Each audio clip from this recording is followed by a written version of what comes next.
Lucifer ഫ്രാഞ്ചൈസിലെ രണ്ടാം ഭാഗമായ എമ്പുരാന്റെ trailer release ചെയ്തു. പുലർച്ചെ 1 മണിക്ക് ശേഷമാണ് ഓൺലൈൻ ട്രെയിലർ പുറത്തുവിട്ടത്. മലയാളത്തിനു പുറമെ ഹിന്ദി, തമിഴ്, തെലുങ്ക്, കന്നഡ ട്രെയിലറുകളും റിലീസ് ചെയ്തു.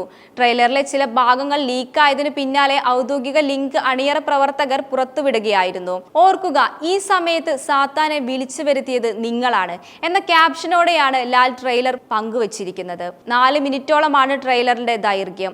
മോഹൻലാലിനോടൊപ്പം പൃഥ്വിരാജ്, മഞ്ജു വാര്യർ, ഇന്ദ്രജിത്ത്, സുരാജ് വെഞ്ഞാറമൂട്, സായ് കുമാർ എന്നീ പ്രമുഖരെല്ലാം ട്രെയിലറിൽ കാണുന്നുണ്ട്. ചിത്രം ഒരു പൊളിറ്റിക്കൽ ഡ്രാമയാണെന്ന് ട്രെയിലറിൽ നിന്നും വ്യക്തമാണ്. ഇന്ത്യൻ രാഷ്ട്രീയത്തോടൊപ്പം കേരള രാഷ്ട്രീയവും സിനിമയിൽ പ്രതിപാദിക്കുന്നു. ആക്ഷൻ രംഗങ്ങൾക്കും ട്രെയിലറിൽ വലിയ പ്രാധാന്യമുണ്ട്. മുരളി ഗോപിയുടെ തിരക്കഥയിൽ പൃഥ്വിരാജ് സംവിധാനം ചെയ്യുന്ന എമ്പുരാൻ മാർച്ച് 27-ന് വേൾഡ് വൈഡായി റിലീസ് ചെയ്യും. ദീപക് ദേവിൻ്റെതാണ് സംഗീതം.